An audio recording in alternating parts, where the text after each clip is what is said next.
of the legislature and a former ambassador of Canada to the Dominican Republic. And I know the ladies always say he's more handsome than I am, so you'll see for yourself. Please help me welcome Mr. Alvin Curling.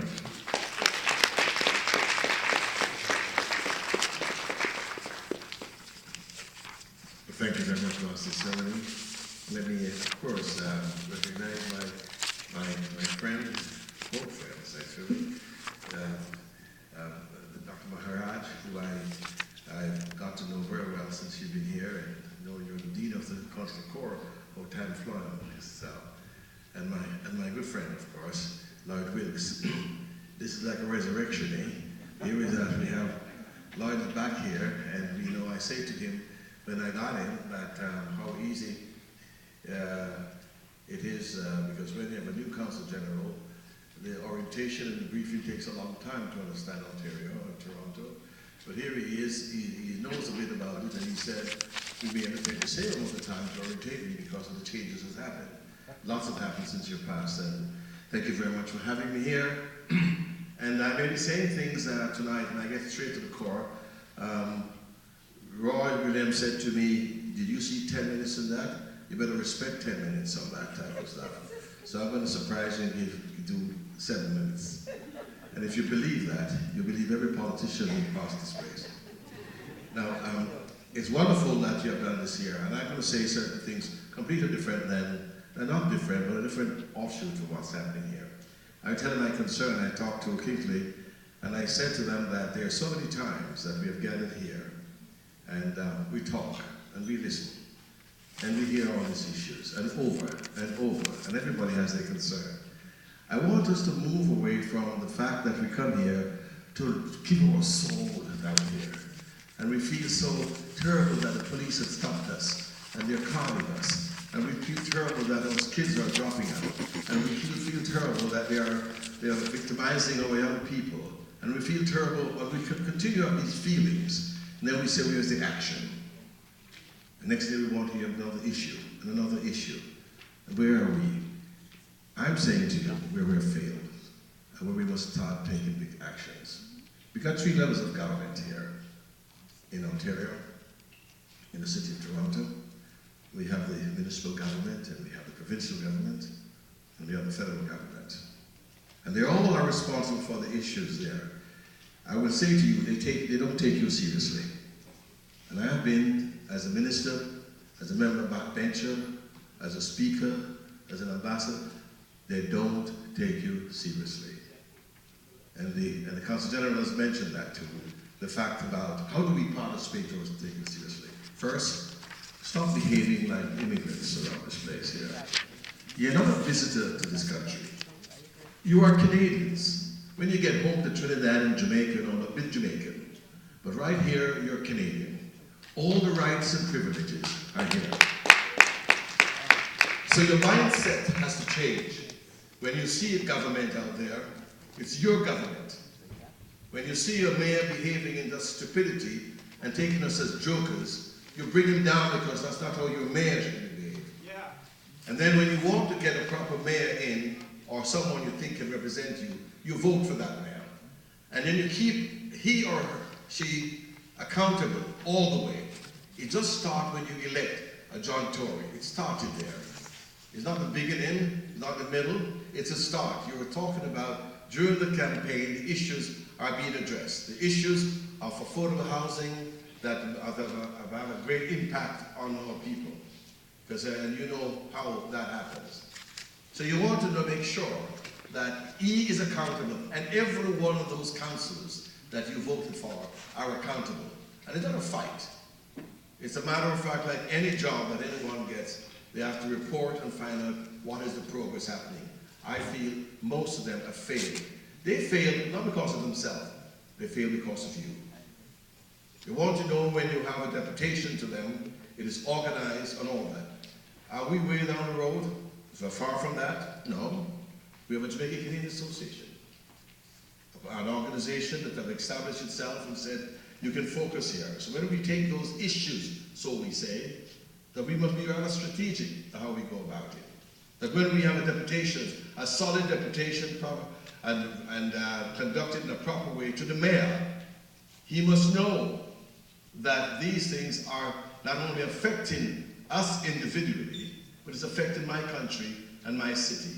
The economic worthwhile of this country and the economic worthwhile of the city is being destroyed because those who can contribute it, and so many who can contribute it, are locked out because of many things. And they are being harassed by the police system that we put in here, or the justice system that criminalize our youth. That the fact is that someone can do some small act, and I say a small act, 15 years ago, went through universities and colleges, and then still trying to get a job, say they have a criminal record. We want the deputations to be there to say, change that, because my city is being destroyed because of your lack of not acting on those issues. And that you reflect that in the province too. You get the mayor, you get the premier, or you remember how accessible all the politicians are in the time of election. They swarm around, we all swarm around and make sure you can come and help and say get involved, and then all of a sudden all the gatekeepers, there's so many gatekeepers you can't get in. The province itself has a straight responsibility. We must move away from sitting and talking about the issues and crying and having to say that I know a mother who had lost her son. I know a child who needs home, and someone needs a home, and the disgraceful way that even the housing authority today has kept their houses. Our houses. Metropolitan Toronto Housing Authority has got to get its act together because many of our people are there and the garbage is not even picked up. So therefore, when you get to the level of those governments, you just say, act on that, because this is the thing that keeps us down. And the federal government, who is itself, who have had your mothers and fathers and all the people of immigration coming in and have terrible laws that are now impacted on those people. When you look at the discriminatory way that acts are being done, it's not about liberals or conservatives or NDP. It's about governments are looking very much so on people who they feel they can discard. Individuals, and that's why today, and if you think that can't be done, it's entrenched in the system. That's why the native people today are like that. They openly discriminate and get away with it. And then as soon as the political strategies are in place, then we have to laws start changing. So I'm saying to you, let us move away from those talk, and let us in itself. So if we hear these folks today, I would have even appealed to you all, don't come back here again to sit and talk about your issues. Make sure that there is a group of folks who are now, you heard that Valerie will say, we have now selected 3 or 4 or 5 people who will be moving forward. And I might tell you more, you heard it last time, I wasn't here, that having a plaque walking up and down the street in the cold, all we have to do as a politician is wait in the warmth and wait until they freeze and they leave. So how long can you stand in that cold? But if they know that those folks outside there have representation coming before you, and say to them, these are the policies I want you to change. And then we're going to put you to the point is that you must give an account of what's happening. 50 years as an institution here is an enormous amount of investment and tears and debts and all of that have happened. Are you counting about 3 minutes up now, eh? No. And the fact is that if we are in that situation and found that we are serious people, look among us. Look among all the ethnic groups here, the blacks, the Indians and all that, the contributions that we've made to our country, Canada. The doctors and the lawyers and the mechanics and the skilled workers who have come, the one who cut the fields outside or gather the grains and squeeze the grapes and all that type of stuff, has made the economy worthwhile. How come, for God's sake, those profits are not moved back? How come, for instance? There's an issue right now that is happening, and I'd like you all to jump on this bandwagon. It's about the schools that are being closed. And the point is, you look beyond, are you moving at 7 minutes yet? Okay, okay, 7 minutes, 3 minutes now. Look at the school itself outside 60 there. seconds. If one believes that a school is only where you have people sitting around a desk and learning math and English, it is more than that. A school is an investment in a community. It's about even you buy your home, you realize that the facilities and the access to these support systems are there. It's a hub in which people can come, normally, not in the classroom, but do community work within there. So when their decisions are being made, policies are being made by the governments, you say to them, as narrow as you're looking, and you're talking about saving money, a penny wise, and be a pound foolish later on, because there's no community place. That's why reports are written and not being addressed. So therefore, issues like that has got to be realized. It's not about my kid got thrown out and I have to drive my kid to school out there. The community who goes there, where are these schools that are being closed? Where are they? Because they are within areas that really have a greater impact than people like yourself. And they know where the schools can be closed because the representation coming back is going to be whimpered. Very puny and talk and frustrated. You may not be marching outside here, but if you're marching here, it's the same damn thing. A tree fall in the forest and no one hear it because no one is around to hear it.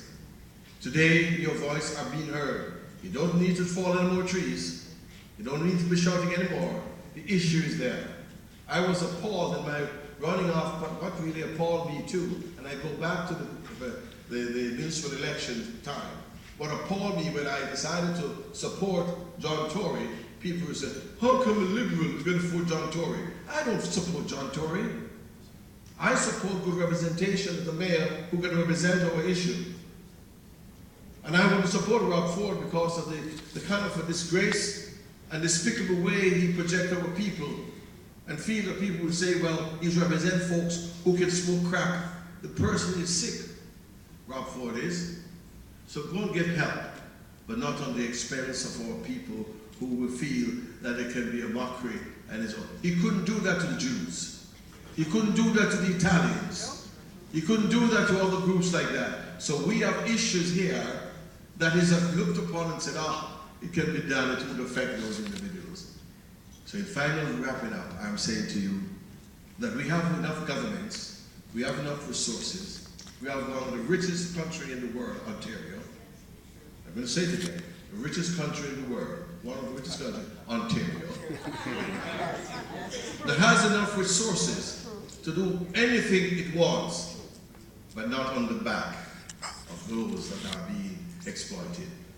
We have the richest, we have one of the second largest landlord in North America, the Metropolitan Toronto Housing Authority, where many of our people live in, and the garbage is not picked up, and the elevator doesn't work, and the roaches and all that are around the place. They are the landlord. We need to say that must be fixed. It has a greater impact on our people, because that's where we all as Canadians live. And that itself not only affects you, but affects all of us. Thank you very much.